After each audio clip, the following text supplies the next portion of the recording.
फतेहपुर कहकर एक गांव होता है जिसमें एक दुष्ट जादूगर रहता है। वो उस गांव के लोगों को अपना गुलाम बनाने के लिए उन्हें अगवा करके ले जाता है। छोड़ दो, मुझे छोड़ दो, मुझे छोड़ दो। मेरी बीवी है, बूढ़ी माँ है, 2 छोटे छोटे बच्चे हैं, छोड़ दो मुझे। अच्छा, तो तू मेरी गुलामी नहीं करेगा? ठीक है, तो ये ले, मैं तुझे अपनी जादुई शक्ति से एक श्राप देता हूँ। जादूगर अपनी जादुई छड़ी घुमाता है और उस आदमी को हिरन बना देता है। ये क्या? नहीं, मुझे हिरन बना दिया। ये तुमने क्या कर दिया जादूगर? अब तुम हमेशा के लिए हिरन बनकर रह जाओगे। जो व्यक्ति जादूगर का गुलाम बनने के लिए मना करता है, जादूगर उसे अपनी शक्तियों से एक जानवर या पक्षी बना देता है। उसी गांव में गरीब रघु और उसकी पत्नी कावेरी अपनी छोटी बेटी राधा के साथ रहते हैं। एक दिन जादूगर रघु और कावेरी को अगवा कर लेता है और उन्हें अपनी गुफा में गुलाम बना लेता है। लेकिन रघु और कावेरी गुफा से बाहर भागने की योजना बनाते हैं। कावेरी, जैसे ही ये जादूगर सो जाएगा, हम दोनों इस गुफा से भाग जाएंगे। हाँ राधा के बाबूजी। जादूगर के सोने के बाद रघु और कावेरी दोनों भागने की कोशिश कर रहे होते हैं कि तभी उन्हें जादूगर अपनी शक्तियों से रोक लेता है और उनके पैर वहीं पर रुक जाते हैं। ये क्या? मेरा पैर ये हिल क्यों नहीं रहा? मेरा पैर भी नहीं हिल रहा है राधा के बाबूजी। कैसे हिलेगा? मेरी जादुई शक्तियों ने उन्हें रोक रखा है। तुम दोनों को क्या लगा कि तुम दोनों भागने की कोशिश करोगे और मुझे भनक तक नहीं पड़ेगी? ये तुम्हारी बेवकूफी है। हमें बख्श दो जादूगर, हमारी छोटी बेटी है राधा। हाँ जादूगर, हमें जाने दो, हमने तुम्हारा क्या बिगाड़ा है? मेरा कोई कुछ बिगाड़ भी नहीं सकता, क्योंकि सबका बिगाड़ने के लिए मैं अकेला ही काफी हूँ। और मेरी गुफा का एक सरल नियम है, अगर कोई मेरा गुलाम नहीं बनेगा, वो जीते जी जानवर या पक्षी का रूप ले लेगा, जो अब तुम्हारे साथ भी होगा। क्या?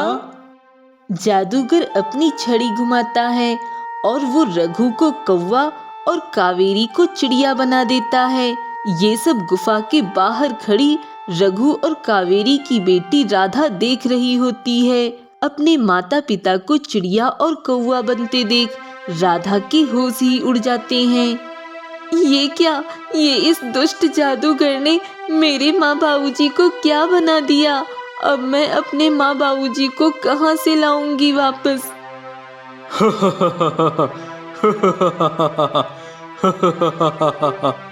ये तुमने क्या कर दिया? हमें फिर से इंसान बना दो, हमें इंसान बना दो। हमें इंसान बना दो, भगवान के लिए हमें बख्श दो जादूगर। तुम दोनों ने मुझे मना किया, इस गांव के सबसे बड़े जादूगर को। इसकी सजा तो तुम्हें मिलकर ही रहेगी। इस तरह देखो, गुफा में सभी को, कोई लोमड़ी बना है तो कोई घोड़ा तो कोई गधा। राधा अपने माता पिता को इस तरह देख बहुत दुखी होती है। तब वो गांव के एक साधु बाबा के पास जाती है। बाबा, बाबा, उस दुष्ट जादूगर ने मेरे माँ बाबूजी को एक चिड़िया और कौवा बना दिया है, और मेरे माँ बाबूजी ही नहीं, बल्कि ऐसा उसने गांव के कई सारे लोगों के साथ किया है। मैंने उसे मेरे माँ बाबूजी को अगवा करके ले जाते हुए देखा और गुफा के बाहर छिपकर सब कुछ देखा है। क्या आप मेरे माँ बाबूजी और गांव के बाकी लोगों की मदद कर सकते हैं? उन्हें फिर से इंसान बना सकते हैं?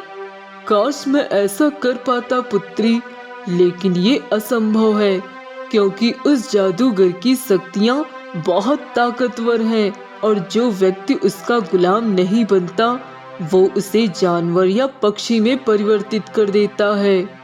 क्या इसका मतलब मेरे माँ बाबूजी अब फिर कभी इंसान नहीं बन पाएंगे। नहीं राधा, अब उन्हें अपना बचा हुआ जीवन पशु पक्षी बनकर ही व्यतीत करना होगा। नहीं, ऐसा नहीं हो सकता। राधा पूरी तरह टूट जाती है। वो जंगल में अपने माता पिता से मिलती है। तभी राधा बिटिया, हमें माफ कर दो, हम दोनों तुम्हारे लिए कुछ नहीं कर पाए। हाँ बिटिया, हमने बल्कि तुम्हारे लिए मुश्किलें खड़ी कर दी हैं। ना जाने हमारी बेटी अब इस बुरे संसार में जीवन कैसे जी पाएगी। हमें माफ कर दे बिटिया, हम अच्छे माता पिता नहीं बन पाए। नहीं माँ बाबूजी, ऐसा मत बोलिए। आपके साथ जो हुआ उसमें आप दोनों का कोई कसूर नहीं था। आप दोनों जल्दी ठीक हो जाएंगे। देखना, आप दोनों यहीं इस पेड़ पर आराम कीजिए। मैं आप दोनों के लिए आपका खाना लेकर आती हूँ। राधा वहाँ से चली जाती है। रघु और कावेरी दोनों को अपनी किस्मत पर बहुत दुख हो रहा होता है। राधा जब खाना ढूंढ रही होती है तभी उसे एक मंदिर दिखाई देता है। वो उस मंदिर में जाती है और भगवान जी से प्रार्थना करती है। हे भगवान जी, आप तो अंतर्यामी हो। आप तो हर नामुमकिन चीज को मुमकिन कर सकते हो। मैं आपसे विनती करती हूँ, मेरे माँ बाबूजी और गांव के बाकी सभी लोग जिन्हें उस दुष्ट जादूगर ने अपने जादू से जानवर या पक्षी बनाया है, उन सबको फिर से इंसान बना दीजिए। राधा बिलख बिलख कर रोती है। तभी वहां पर अचानक से एक जादुई चमत्कारी पेंसिल प्रकट होती है। ये क्या? ये तो एक पेंसिल है। ये कोई साधारण पेंसिल नहीं है राधा बिटिया, ये एक जादुई चमत्कारी पेंसिल है और इससे तुम जो चाहे वो कर सकती हो। यानी कि इसके जादू से मैं उस दुष्ट जादूगर को टक्कर दे सकती हूँ। माँ बाबूजी और बाकी गांव वालों को भी वापस इंसान बना सकती हूँ ना? हाँ राधा, तुमने सही समझा। तुम अवश्य ये सब कर सकती हो इस चमत्कारी पेंसिल के जरिए। धन्यवाद भगवान जी, आपका लाख लाख धन्यवाद। राधा फौरन गांव में जाती है और उस चमत्कारी पेंसिल से सबको फिर से इंसान बना देती है। हे चमत्कारी पेंसिल, मेरे माँ बाबूजी को फिर से इंसान बना दो।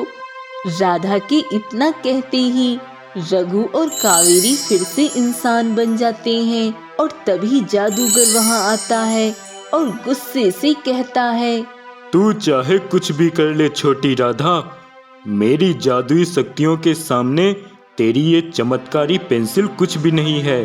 देख, अब मैं तुझे भी तेरे माँ बाबूजी की तरह पक्षी बना दूंगा। ऐसा हो ही नहीं पाएगा दुष्ट जादूगर।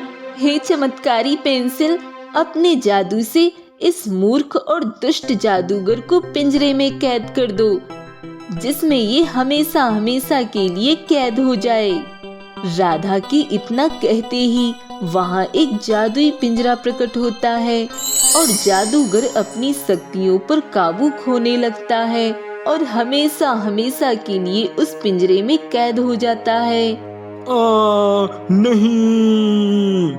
और उस चमत्कारी पेंसिल का उपयोग केवल अच्छे कामों के लिए ही करती है। उस दिन के बाद से सभी गांववासी हंसी खुशी फिर से अपना जीवन यापन करने लगते हैं।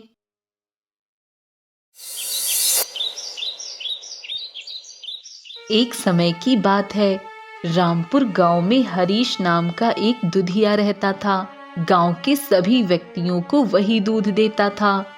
कोई भी दुधिया बाहर से उस गांव में नहीं आता था, क्योंकि उस गांव में आने के लिए एक नदी को पार करना पड़ता था। हरीश ने गांव में ही 3 गाय लेकर अपनी डेयरी खोल रखी थी, जिससे वह पूरे गांव में दूध सप्लाई करता था। अकेला दुधिया होने के कारण वह गांव में मनमानी करता था और कभी भी दूध के दाम को बढ़ा देता था। एक दिन एक औरत हरीश के पास दूध लेने के लिए आती है, तो उसने उस महिला से कहा, अरे रमिया, अब कल से दूध के दाम बढ़ गए हैं। अब से दूध 35 रुपए लीटर हो गया है। आज तो तुम्हें पुराने दाम में दे ही रहा हूँ, लेकिन कल से दूध 35 रुपए लीटर ही मिलेगा। अरे लेकिन अभी कुछ दिन पहले ही तो तुमने दूध 25 रुपए से 30 रुपए लीटर किया था, अब फिर से दूध के दाम बढ़ा दिए। देखो रमिया, अब इसमें मैं कुछ नहीं कर सकता। यदि तुमको दूध चाहिए तो बताओ, नहीं तो कल से मत लेना।